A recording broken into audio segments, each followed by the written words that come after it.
I'd like to give you some tips on open research practices. So open research is the idea that scientific knowledge of all kinds should be openly shared and made available as early as is practical in the discovery process. And its practice includes sharing data, preprints, open source software code, registering protocols and methods, publishing open access, and allowing named reviews to be published. Emerging as a technological product of the increasing digitisation of scholarship, funders and policymakers are increasingly calling for scholars to disseminate their research outputs openly. However, the realities of scarce resources and narrow evaluation systems have resulted in a confusing and often contradictory research landscape, which can be difficult to navigate with confidence. So, what can you do to help yourself? Firstly, have a think about your specific situation, remembering that everyone starts from a different point. You may have already started a research project or be about to start it. You could be at the point of publication, or you could have already published your research. Different subject areas or domains are at different stages in open research and knowledge and practice.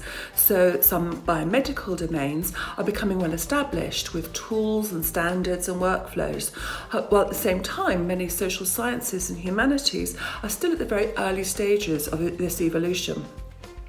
Culture also plays a part.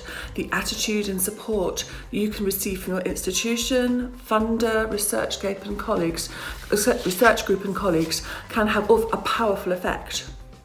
So thinking about these variables, what can you do to evolve your own open research practice while feeling safe in what you're doing? To begin with, it's useful to have some clarity in your own thinking about why it's worthwhile to engage with open research in the first place. So increasingly, for instance, it's the way that funders are going in their calls for proposals. It supports transparency and reproducibility. So in other words, it promotes better scholarship. It provides opportunities to share and discuss your work and therefore attain impact earlier on in the process.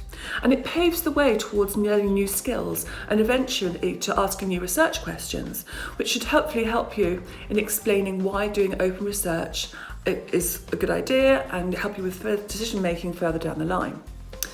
So then, have a think about your specific situation and the project that you want to focus on. What funder, institutional or publisher mandates do you need to comply with? What support do you have available to you? This could be people, websites or leaders on social media. What knowledge has already been developed within your domain, as in what communities of practice are there? How far along are you with the project? And are there any good reasons for keeping some or all of the project closed, for instance, for privacy reasons? And how much decision-making power do you actually have, and how much lies with other people? So these considerations should help you line up some realistic goals, as well as a checklist for future projects and for collaborations. So, some practical steps to consider. Talk to people. Your institutional librarians may have expertise or even resources to help you, and your colleagues may be able to advise. Does your funder have a help desk or provide additional funding for depositing data, for instance? Start the process as early as possible within the project. If you're at the beginning, you can help facilitate a data management plan, and you can start conversations with repositories or collaborators.